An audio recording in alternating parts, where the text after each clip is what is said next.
I now recognize my good friend, Ranking Member Cisneros, for his opening remarks. Thank you, Mr. Chairman, and I want to thank our witnesses for being here with us today. The federal government obligated $755 billion in contracts in fiscal year 24, $183 billion of which was awarded to small business government contractors.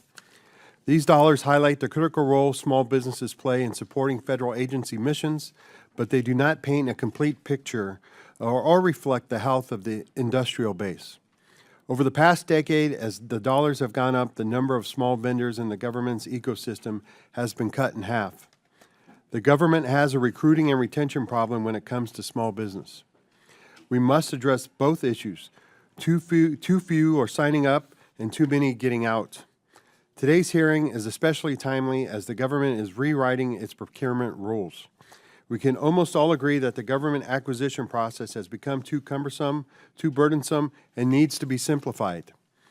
During my time at DoD, I saw a system that does not produce the best outcomes, with many projects not being delivered on time or on budget. Well-thought-out reforms that will make the process quicker, smarter, and deliver the best results would be welcomed. Unfortunately, I do not believe we are seeing that now, and we have reasons to be concerned. Previous efforts have shown what happens when reforms are imposed without small business involvement. For example, category management practices have saved taxpayer dollars, a goal we all share, yet many believe they directly contributed to the shrinking of the industrial base.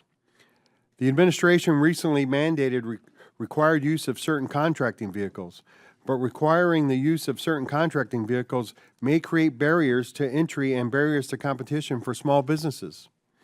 We need the administration to provide clarity on how this will be implemented and how it will impact small federal contractors.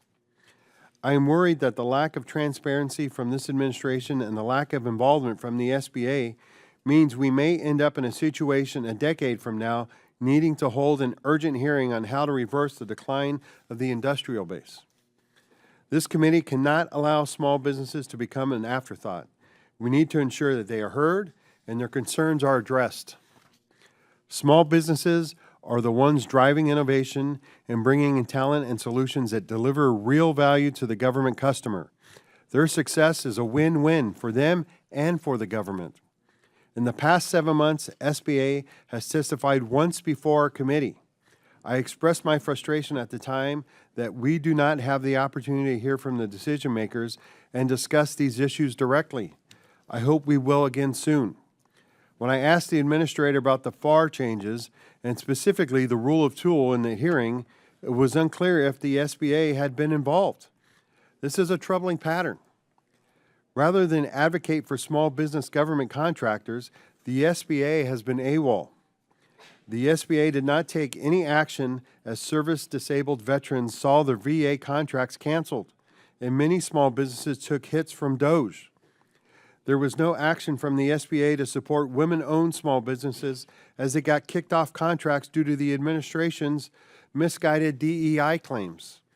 The SBA did, however, lower the goals for contracts awarded to some small businesses, like those on our panel, and has targeted the 8A program in an attempt to decrease use of these critical business development tools.